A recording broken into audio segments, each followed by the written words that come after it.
আগামী 1 জুন থেকেই মহিলাদের ব্যাংক অ্যাকাউন্টে অন্নপূর্ণা ভাণ্ডারের টাকা ঢুকতে শুরু করবে। ভোট প্রচারে প্রধানমন্ত্রী নরেন্দ্র মোদী থেকে শুরু করে কেন্দ্রীয় স্বরাষ্ট্রমন্ত্রী অমিত শাহ বারবার মহিলাদের জন্য অন্নপূর্ণা ভাণ্ডারের প্রতিশ্রুতি দিয়েছিলেন। নতুন সরকারের প্রথম কর্মদিবসেই সেই প্রতিশ্রুতিগুলি পূরণ করা শুরু করলেন মুখ্যমন্ত্রী শুভেন্দু অধিকারী। সোমবার নবান্নে মন্ত্রিসভার প্রথম বৈঠক ছিল। সেই বৈঠকের পরেই অন্নপূর্ণা ভাণ্ডার চালুর দিনক্ষণ ঘোষণা করল রাজ্য সরকার। শুধু তাই নয়, ওই 1 জুন থেকেই সরকারি বাসে চড়লে মহিলাদের কোনো ভাড়া গুনতে হবে না বলেও জানানো হয়েছে। 2021 সালের বিধানসভা নির্বাচনের আগে মহিলাদের লক্ষ্মীর ভাণ্ডার দেওয়া হবে বলে প্রতিশ্রুতি দিয়েছিলেন তৎকালীন মুখ্যমন্ত্রী মমতা বন্দ্যোপাধ্যায়। 2021 সালে ভোটে জিতেই সেই প্রকল্প চালু করেন তিনি।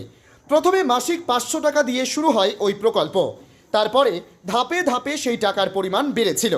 পূর্বতন সরকারের শেষ বাজেটে লক্ষ্মীর ভাণ্ডারের টাকার পরিমাণ বাড়িয়ে মাসিক 1,500 করা হয়েছিল। আর তপশিলি জাতি ও জনজাতি মহিলাদের জন্য মাসে 1700 টাকা করে দেওয়া হতো। তবে 2026 সালের ভোটের আগে মমতার তৈরি করা অস্ত্রেই মমতাকে হারানোর কৌশল নেয় বিজেপি। তারা তাদের সংকল্পপত্রে জানায়, মহিলাদের স্বাবলম্বী করতে প্রতি মাসে 3,000 টাকা করে আর্থিক সহায়তা দেওয়া হবে। সেই প্রতিশ্রুতি পূরণের কথা ঘোষণা করল শুভেন্দু সরকার। ভোট প্রচারে এসে মোদী শাহ প্রায় প্রতি জনসভা থেকেই বলেছিলেন এই অন্নপূর্ণা ভাণ্ডারের কথা। শুধু তাই নয়, মহিলা ভোট ব্যাংক টানতে এও প্রতিশ্রুতি দিয়েছিলেন সরকারি বাসে মেয়েরা বিনামূল্যে চড়তে পারবেন। সোমবার রাজ্য সরকারের তরফে জানানো হলো সেই প্রতিশ্রুতি পূরণ হবে। আগামী 1 জুন থেকে বিনামূল্যে সরকারি বাসে চড়তে পারবেন মহিলারা।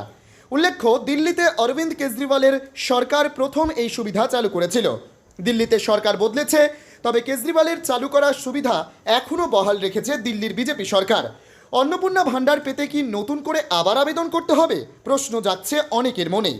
তবে প্রশাসন সূত্রে খবর, লক্ষ্মীর ভাণ্ডার যারা পেতেন তারাই অন্নপূর্ণা ভাণ্ডারের আওতায় মাসে মাসে 3,000 টাকা পাবেন। আপাতত নতুন করে অন্নপূর্ণা ভাণ্ডারের জন্য আবেদন করার প্রয়োজন নেই। পরবর্তী সময়ে যদি কোনো তথ্য বা নথির প্রয়োজন হয় তা সরকারের তরফে জানিয়ে দেওয়া হবে। রাজ্যে পালাবদলের পরে প্রশ্ন উঠেছিল, পূর্বতন তৃণমূল সরকারের চালু করা প্রকল্পগুলির সুবিধা রাজ্যবাসী আর পাবেন কিনা।